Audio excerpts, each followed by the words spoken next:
In my last Mailbag episode of the year, find out my thoughts on the 2023 international class. What's up with Nick Smith? Why isn't Jaylen Clark getting enough love? And what's up with the rumors about Scoot Henderson shutting it down? Stay tuned.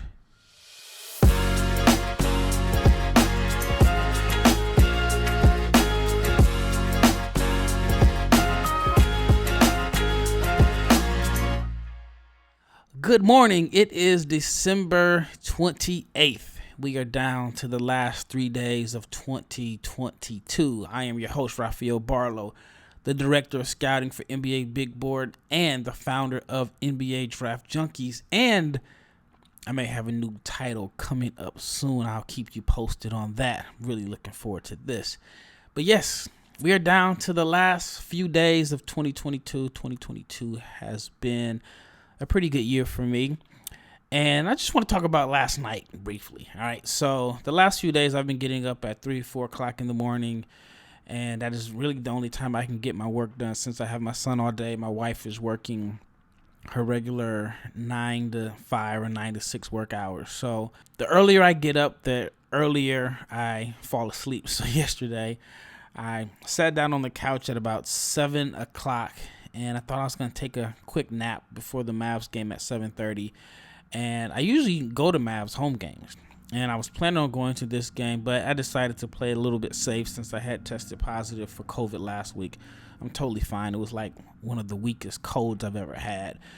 And for whatever reason, I tested positive for COVID. So decided to play it safe. Got a little fella who's only 5 months. So, just being on the safe side. And ended up falling asleep, and when I woke up, I fell asleep on the couch. When I woke up, I got this alert that said Luka Doncic had 61 points and 20 rebounds and 10 assists or something like that, and I went back to bed and thought I was dreaming. So when I really, really woke up at 2 o'clock in the morning, I saw that it was indeed true, and I wasn't dreaming. And I hate the fact that I missed like one of the most historic nights in NBA history. I mean, 60 points, video game numbers. 20 rebounds alone is crazy for a wing. But a 60-point triple-double, I mean, I really, really hate that I missed this game. So I'm even more mad at COVID because that was a legendary performance by Luka. And, man, I usually would be in the building, but stupid COVID tests. So anyway, just waking up and realizing that I could have been there. But let's get into this mailbag episode. I haven't done one in a few weeks, and I really, really enjoy these. And I try to handpick some of the best questions, and I get so many.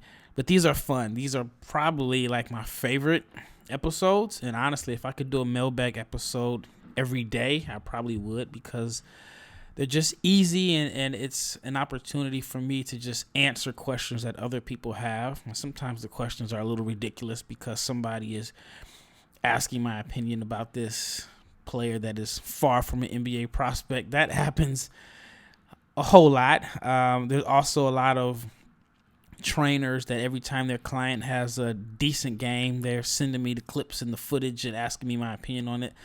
So that part isn't fun, but I mean, that's just part of the territory. And speaking of Luka and this international class, obviously it's led by Victor Wembanyama.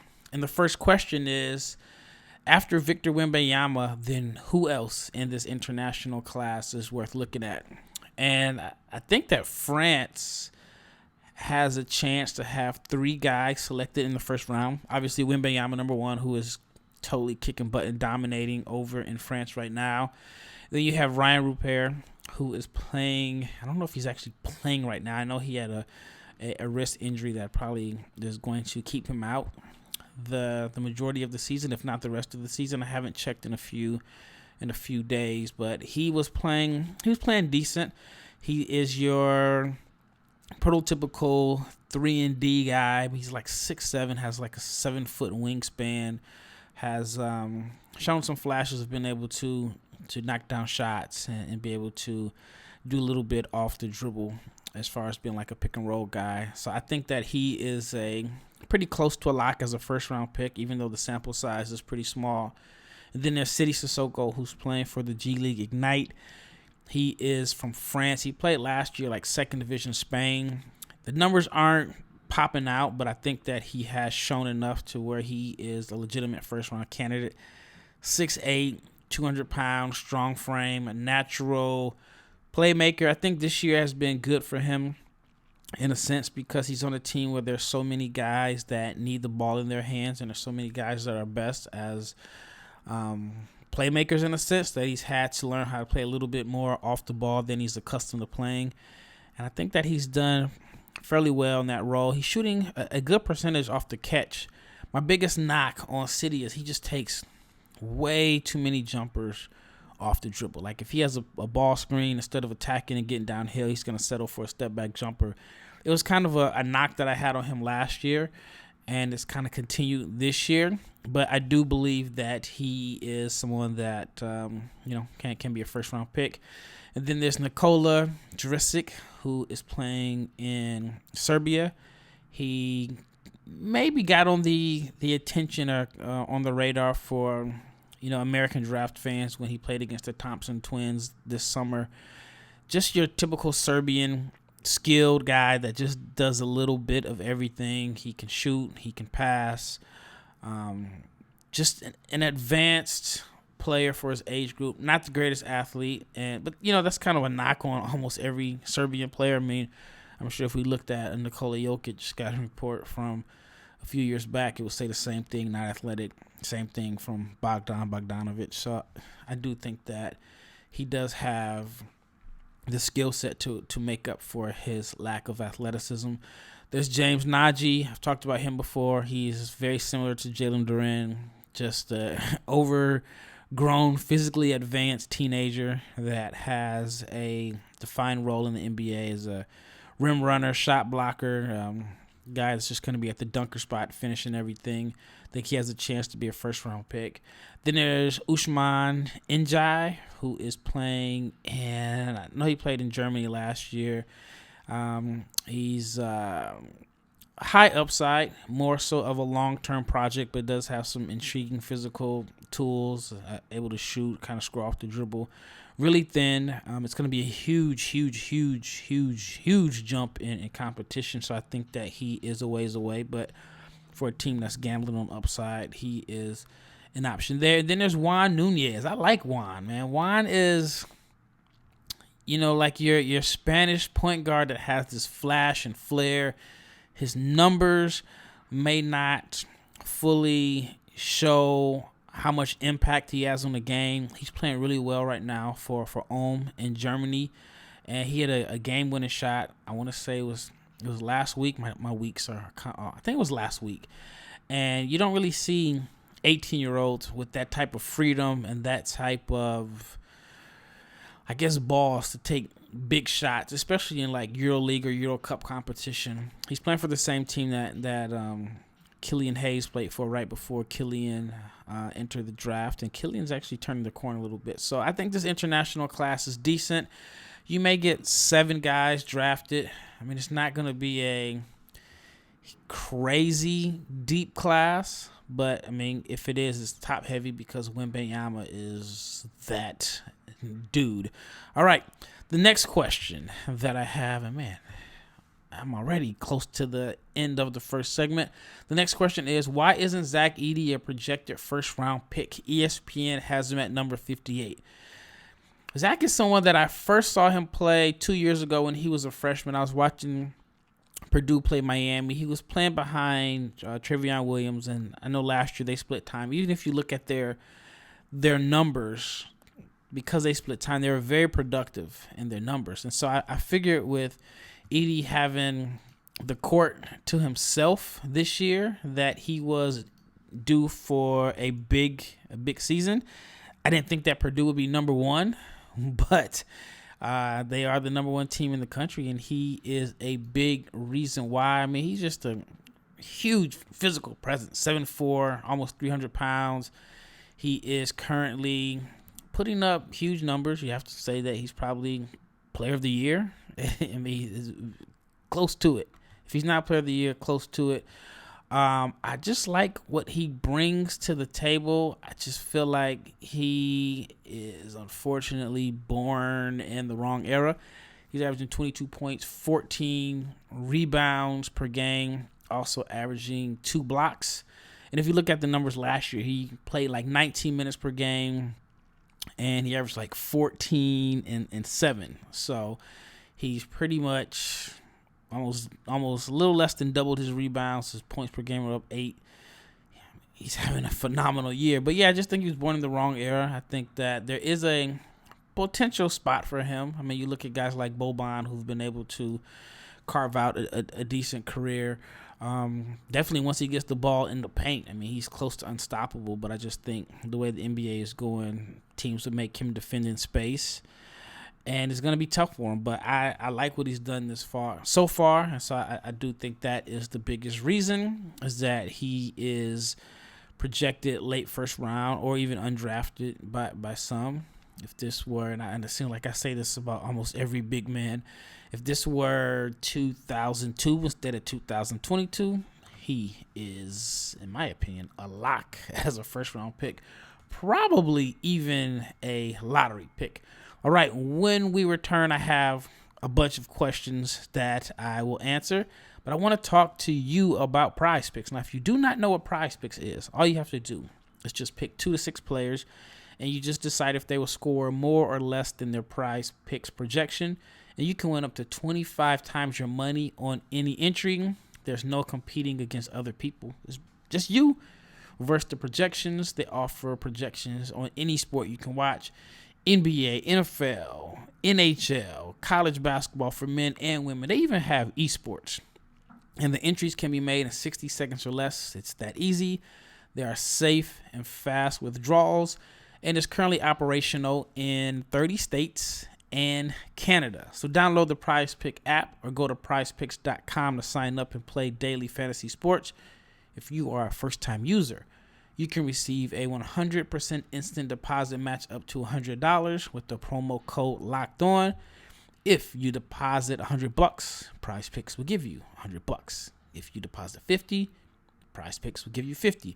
So do not forget to enter the promo code Locked On at sign up for instant deposit match up to $100. Right, big shout out to each and every person that has made the Locked On NBA Big Board podcast your first listen of the day. Now make sure you check out Locked On Sports today, the biggest stories around the sports world in 20 minutes or less. Plus you get instant reactions, game recaps, and Locked On's take of the day. And I'm sure Luka Doncic is probably dominating those headlines. Check it out, Locked On Sports today. It is available on YouTube or wherever you get your podcasts. All right, once again, this is Rafael Barlowe, and it is my last Mailbag episode of the year. And, you know, I think I need to do more next year. Like I said, I really enjoyed these. All right, the next question is Scoot Henderson really shutting it down for the season? So that's pretty much a I don't want to say it's a rumor, but that question is pretty much based off of a ESPN report yesterday that they came out with their mock draft, and Jonathan Givony mentioned that several scouts thought Scoot had played his last game for the Ignite because he had a concussion and he hadn't played in over a month. I want to say like November 18th was the last game he played. Well, it's crazy because just a few hours after this report came out, and these several NBA scouts thought it was the last game, and the G League, in the same article, refuted, and they totally denied that Scoot would shut it down. And what do you know? A few hours later, he ends up playing his first game in over a month, had 20 points, hit a big shot. So, no, Scoot is not shutting it down for the season. He came back last night and played. So that is good, because there were people that thought that Scoot and even Victor had done enough to solidify their draft position and that they didn't really need to do anything else. And both guys are still playing. So big props to them. All right, next question is, I heard you're from Omaha.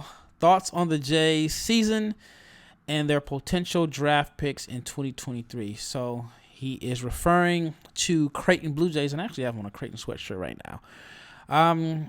Thoughts on Creighton's season? Man, it's been disappointing. I thought Creighton had a really legitimate chance to be, a top 5 team throughout the season. They got off to a decent start, and then I think they lost like 6 in a row, something like that. It's been disappointing. They have a lot of mouths to feed. It is a really talented team that lacks depth. And as far as their potential draft picks in 2023, outside of Ryan Kalkbrenner, I can't think of anyone that has really helped their draft stock this season. Kaluma was getting some first-round love. That is Arthur Kaluma. He was getting some first-round love, and I don't think that he'd be a first-round pick as of today. I think that his stock has fallen a little bit. I like Trey Alexander. Maybe not for this current draft, but I do think that Trey Alexander is someone that will eventually be drafted. I like Ryan Nembhard. I like him a lot.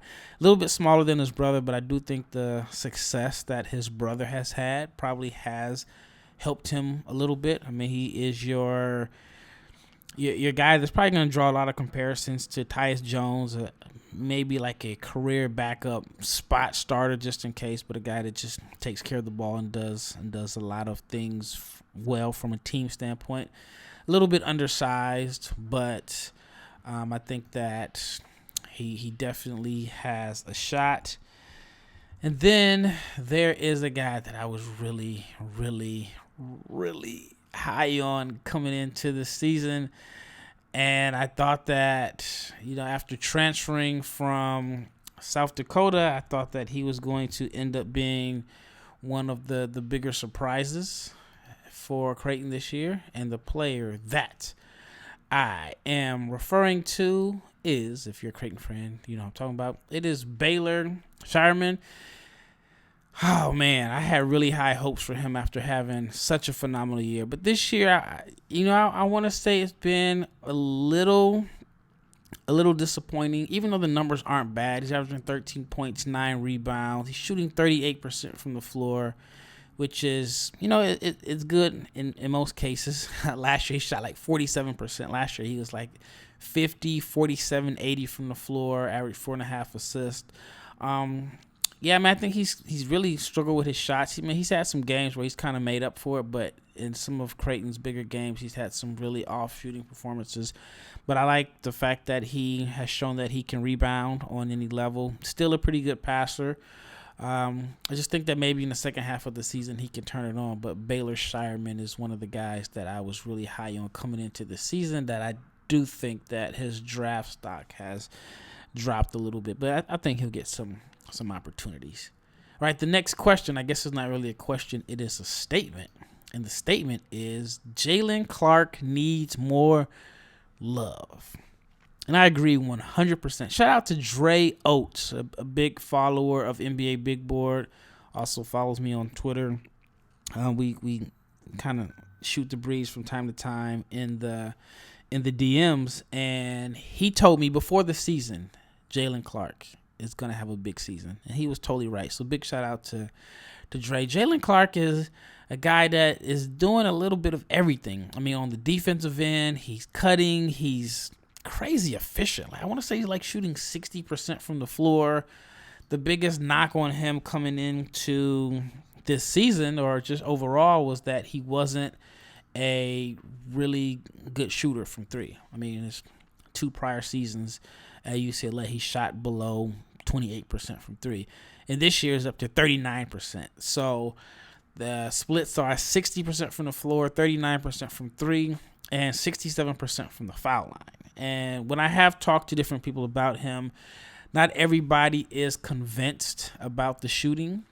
They're looking and they're using the free throw percentage and basically his pass shooting numbers as an indicator of, he's probably having like an outlier, first few weeks of the season, and they expect the numbers to decline a little bit, because we're talking about a guy that shot 54% from the foul line last year, 26% from three, and he's only at 67% from the foul line this year. But overall, I mean, it's an improvement. I mean, he's improved his free throw percentage 13 points, and he's improved his three-point percentage around 13 or 14 points also. So only time will tell if he can keep up the hot shooting, but I think he's definitely done enough to put himself in the top 30. I mean, he might be a first-round pick. I think if I did a new mock draft, I think I'd put him up there because he's passing, he's cutting, he's rebounding. I've even heard someone that I really respect, a basketball mind that I really respect, say that they believe he has been the best player in the country. All right, next question is, what is going on with Nick Smith? If I knew, I'd let you know. Only thing I know is that he's been having some issues with his knee. They're calling it right knee management. I think they're talking to a scout from a Western Conference team that is a little bit concerned about it because he's saying that everything is vague. And then he mentioned that at the Maui Invitational, he warmed up and he thought he looked good. And this is, the information I get from the scouts. I didn't get a chance to see the warm-ups or anything like that.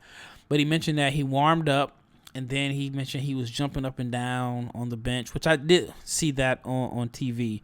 But he just said that it's just very interesting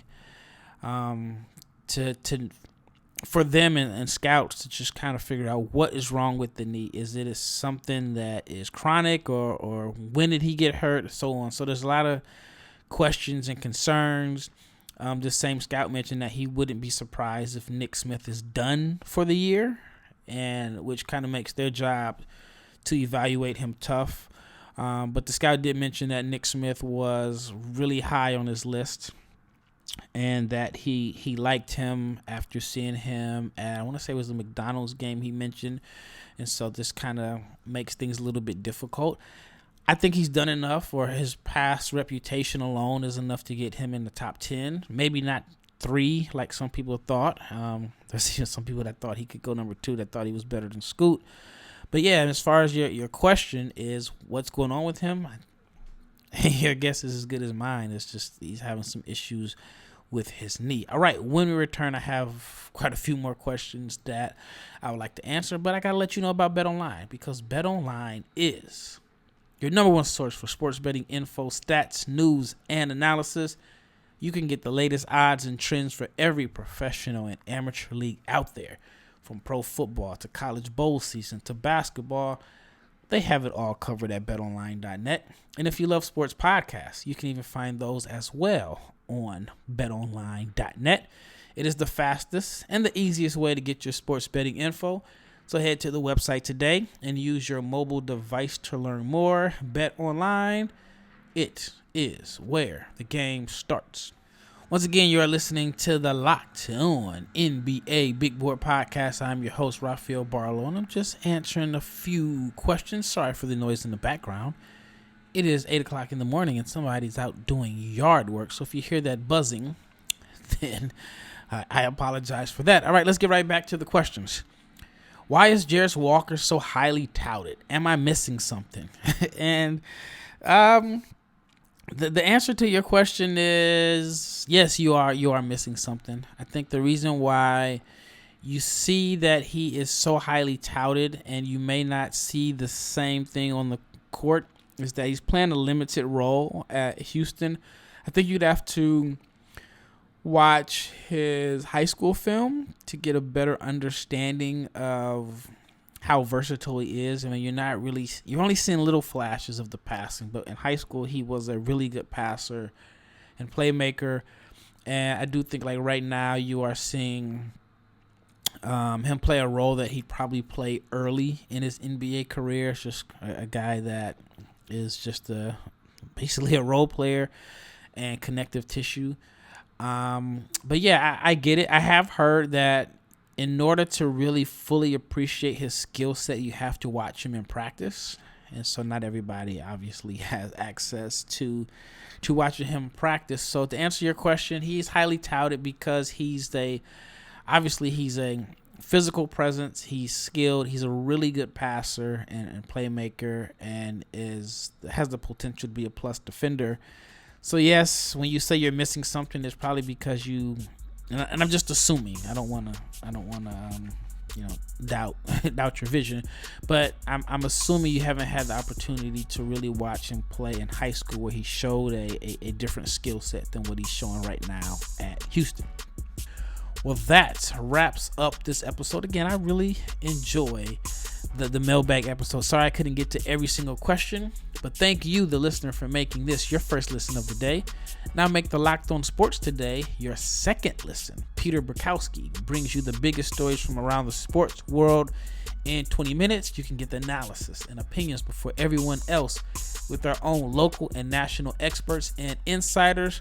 The Locked On Sports Today podcast, it is available on YouTube and wherever you get your podcasts. Once again, it's Rafael Barlowe, and I am out.